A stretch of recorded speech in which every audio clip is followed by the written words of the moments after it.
మన దగ్గర చాలా మూవీ ఇండస్ట్రీలు అయితే ఉన్నాయన్నమాట. ఉదాహరణకి తమిళ ఇండస్ట్రీ గురించి మాట్లాడుకోవాలంటే వాళ్ళు 10 సంవత్సరాల్లో చేసినటువంటి బిజినెస్ 10,000 కోట్లు అనమాట.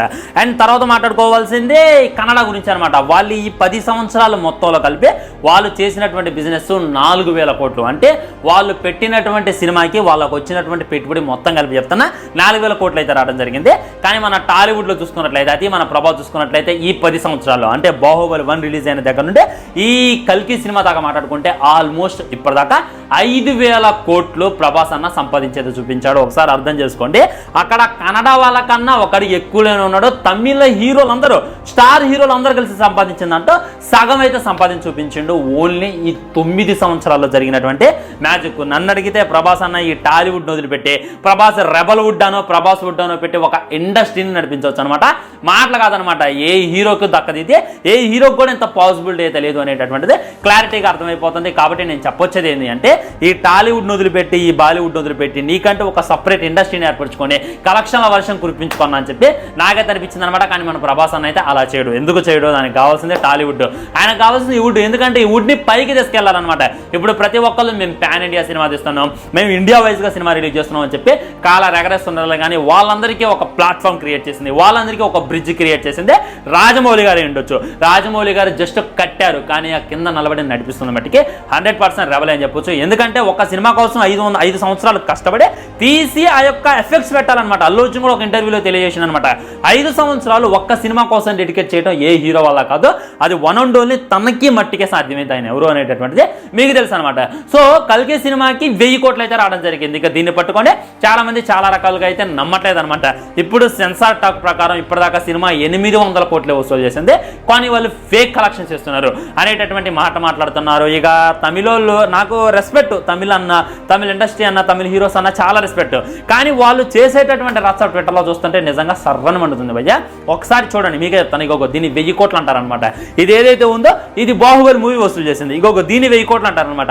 ఇది ఏదైతే ఉందో ఇది కల్కి సినిమా వసూలు చేసింది. మీ ఇండస్ట్రీలో ఎప్పుడు ఇది కనపడదు అనమాట. ఎందుకంటే మీరు తిప్పి కొడితే 500 కోట్లు కూడా వసూలు చేయలేదు.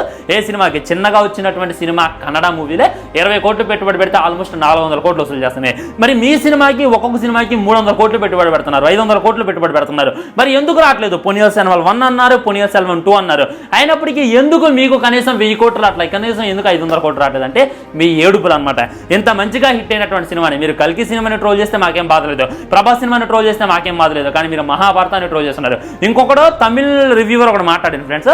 వాడు ఎలా మాట్లాడిందంటే కర్ణుడు భైరవలాగా పుట్టిండా, ఇది మేము నమ్ముతాం. మరి టాటా సాంగ్ లో చూసుకున్నట్లయితే భైరవ అమ్మాయిలతో తిరుగుతుండు, కర్ణుడు నిజంగా అమ్మాయిలతో డాన్స్ చేసిండా అనేటటువంటి మాట అనమాట. ఇంకా చూసుకున్నట్లయితే మందు తాగేది ఒకటి చూపించారు, మందు వెనక పట్టమే ఉండొచ్చు, స్మోక్ షేడో లాంటివి అయితే ఆ సాంగ్ లో మనకు చూపించేటటువంటి చేశారనమాట. సో నిజంగా కర్ణుడు మందు తాగుతురా, నిజంగా కర్ణుడు అమ్మాయిలతో తిరుగుతురా అనేటటువంటి కారు కోతలు అయితే కూయడం జరుగుతుంది అనమాట. మొన్నదాకా అర్జునుడు గొప్ప కర్ణుడు గొప్ప అని చెప్పి వాదనలు పెట్టింది వీళ్ళే. కాక మళ్ళీ ఇప్పుడు కర్ణుడు చూసుకున్నట్లయితే మందు తాగుతురా అది తాగుతురా అని చెప్పి ట్రోల్ చేస్తున్నారు. పురాణాల్లో చూసుకున్నట్లయితే సుర్రు అనేటటువంటి దాన్ని వాళ్ళు మందులాగా సేవించేటోళ్ళు. స్వర్గంలో చూసుకున్నట్లయితే దేవుడు సైతం మందు మనకు తాగడానికి ఇస్తాడు అనేటటువంటి చాలా రిఫరెన్స్లు ఉన్నాయి. అంటే మహాభారతం టైంలో పుడితే వాడికి ఇదే పోతారా, వాడు మందు తాగకూడదు అమ్మాయిలతో తిరగకూడదు అనేటటువంటిది నాకైతే అర్థం కానటువంటి ముచ్చట. సో ఇక్కడ భైరవాకి కల్కి తనే కర్ణుడు అనేటటువంటి విషయం తెలియదు. తెలిసిన తర్వాత స్టోరీని ఎలా ముందుకు తీసుకెళ్తాడో, తను ఎలా మార్చుకుంటాడో. ఇప్పుడు దాకా భైరవ చాలా సెల్ఫిష్గా ఉన్నాడు, తన కోసం తను ఏం చేయడానికే సిద్ధంగా ఉన్నాడు కానీ వేరే వాడి కోసం చేయడానికే సిద్ధంగా లేడు. కానీ గత జన్మలో చూసుకున్నట్లయితే వేరే వాడి కోసం కష్టపడుతూ ఉండేవాడు. మరి ఆయన తన గురించి తెలుసుకుంటే తను ఎలా మారిపోతాడో అనేటటువంటిది ఈ సినిమా కాన్సెప్ట్. సినిమా అర్థం కాని వాళ్ళందరూ కూడా ఈ 1000 కోట్లు నిజంగా రాలా, 800 కోట్లు నిజంగా రాలా అంటున్నారు. ఒకసారి BBC రిపోర్ట్ చెక్ చేయండి, ఒకసారి ఇండియా టుడే రిపోర్ట్ చెక్ చేయండి. వాళ్ళు ఇచ్చినటువంటి రిపోర్ట్ ఏంటి అనేటటువంటిది చూడండి. నిజంగా ఫేక్ కలెక్షన్స్ వేయాలి అని అనుకుంటే సినిమా రిలీజ్ అయిన వారం రోజుల్లోనే, సినిమా రిలీజ్ అయిన 10 రోజుల్లోనే 1000 కోట్ల పోస్టర్ దింపలే. ఎందుకింత వెయిట్ చేశారు అని అంటే మేము అబద్ధం చెప్పట్లేదు. ఆ మహాభారత సాక్షిగా, కర్ణుడు సాక్షిగా, కృష్ణుడు సాక్షిగా మేము ఏమాత్రం కూడా ఫేక్ కలెక్షన్స్ వేయట్లేదు అనేటటువంటిది సింబాలిక్గా చూపిస్తూ నేను ఒక వీడియో ప్రోమో రిలీజ్ అయింది, ఒకసారి వెళ్ళి చూసేటటువంటి ప్రయత్నం చేయండి.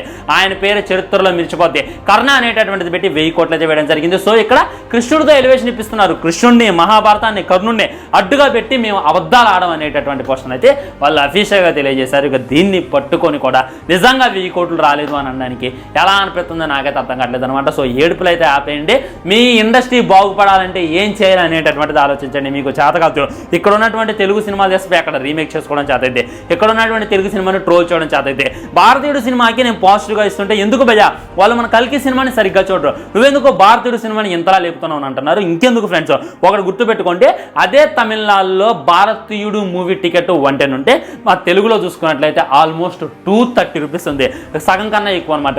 అండ్ అక్కడ చూసుకున్నట్లయితే బుకింగ్స్ 50% ఉంటే ఫస్ట్ డే, ఇక్కడ చూసుకున్నట్లయితే 90% ఉంది. సినిమా బాగుంటే మా తెలుగు ప్రజలు అవతలుంది తమిళోడు, అవతలుంది సాంబారోడు, అవతలుంది మా హేటర్ అనేటటువంటిది పట్టించుకొని ఎగబడి చూసేస్తా.